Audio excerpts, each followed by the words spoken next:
ini kita sudah memasuki tema 5, subtema 4 ya. Nah, pada tema 5 subtema 4 kali ini kita akan membahas yang pertama tentang membaca puisi dan yang kedua tentang ungkapan meminta tolong. Yang pertama kita membahas tentang membaca puisi terlebih dahulu ya. Oke. Nah, saat membaca puisi ya seperti yang sudah pernah Us bilang, kita harus memperhatikan 3 hal. Yang pertama ada lafal, yang kedua ada intonasi, dan yang ketiga ada ekspresi. Kemarin kalian sudah mengirimkan video ketika kalian membaca puisi kupu-kupu. Nah, masih banyak hal yang harus kalian perbaiki ketika kalian membaca puisi. Yang pertama ada lafalnya.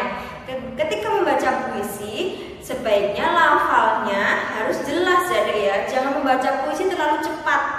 Nah, membaca puisi itu pelan-pelan dihayati. Yang kedua adalah intonasinya. Ya, intonasi adalah kuat lemahnya bunyi suara. Jadi ada penekanan di depan, lalu dilemahkan, dilembutkan di belakang. Nah, itu adalah intonasi ketika membaca puisi. Yang ketiga ada ekspresi. Ya, ekspresinya bagaimana ketika membacakan puisi? Kalau kemarin ekspresinya kalau membaca puisi kupu-kupu bisa dengan senyum ya, karena kupu-kupu itu kan indah ya di taman cari bunga ya. Selanjutnya kalian akan diminta untuk menuliskan puisi tentang alam. Nah, sebelumnya kalian itu diminta untuk membuat ya kerangka puisi. Jadi nanti kalian tulis tema puisimu tentang apa, lalu judul puisimu itu tentang apa, lalu kalian buat kerangka puisinya. Setelah kalian buat kerangka puisinya, kalian isi dengan inti dari puisi tersebut apa ya, isi dari puisi tersebut ya. Kerangka itu apa sih Us ya? Ada 4 bagian kerangka itu. Kerangka puisi adalah teknik yang digunakan untuk membangun sebuah puisi.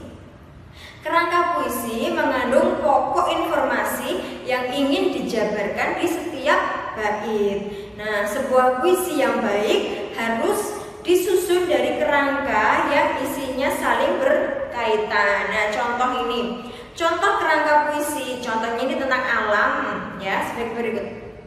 Contoh di bait pertama, menyajikan tentang keindahan alamnya. Lalu bait kedua menceritakan tentang kekhawatiran akan keindahan alam tersebut.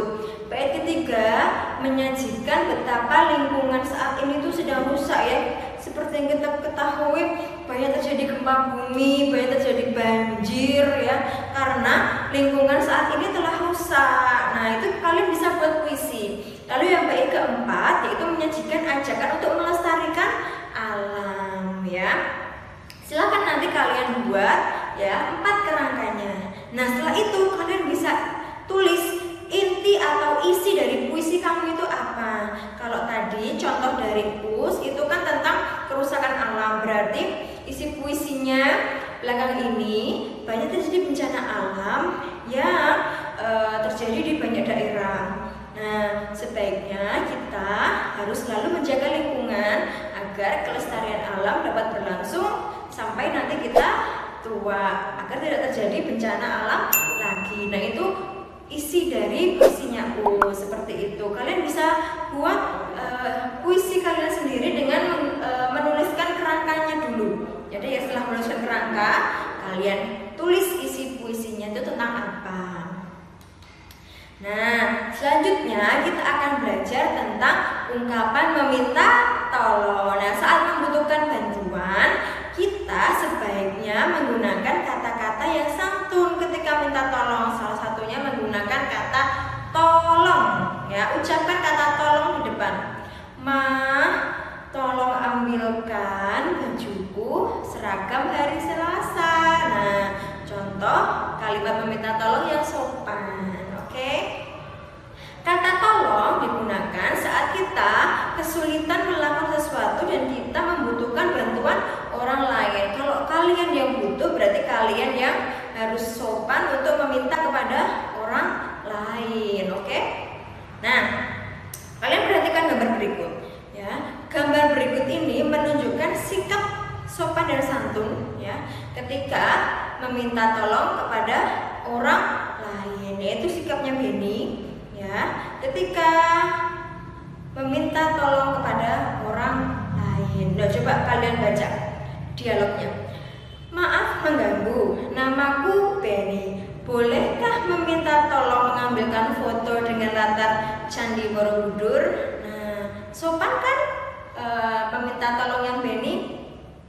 Coba bagaimana jawaban dari orang yang dimintai tolong oleh Benny? Oh, namaku Dev. Aku pengunjung Candi Borobudur. Bagaimana kalau bergantian mengambil fotonya? Nah, itu mereka berarti akan saling menolong satu sama lain. Yang satunya mengambilkan, nanti bergantian. Nah, di dalam buku PBD kalian ada pertanyaan, apa isi percakapan meminta tolong mereka ya?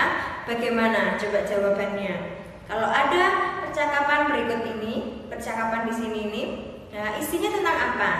Kalian sudah paham belum isinya? Ya, isinya berarti tentang Benny yang meminta tolong kepada salah satu pengunjung Candi Borobudur yang bernama Dev untuk memfotokan dirinya di depan Candi Borobudur. Lalu Dev meminta juga secara bergantian untuk mengambil foto. Nah, itu isi dari percakapan berikut. Kalian bisa kerjakan di bawah gambar percakapan antara Benny dan Dev ya. Uskira pelajaran bahasa Indonesia kali ini sampai di sini dulu ya. Jangan lupa semangat mengerjakan buku PBD-nya ya. Jangan ditunda-tunda ketika mengerjakan buku PBD karena sebentar lagi akan dikumpulkan ya sayang ya. Us cukupkan, nanti kalau ada yang mau bertanya silahkan WA Us akan jawab dengan senang hati. Oke.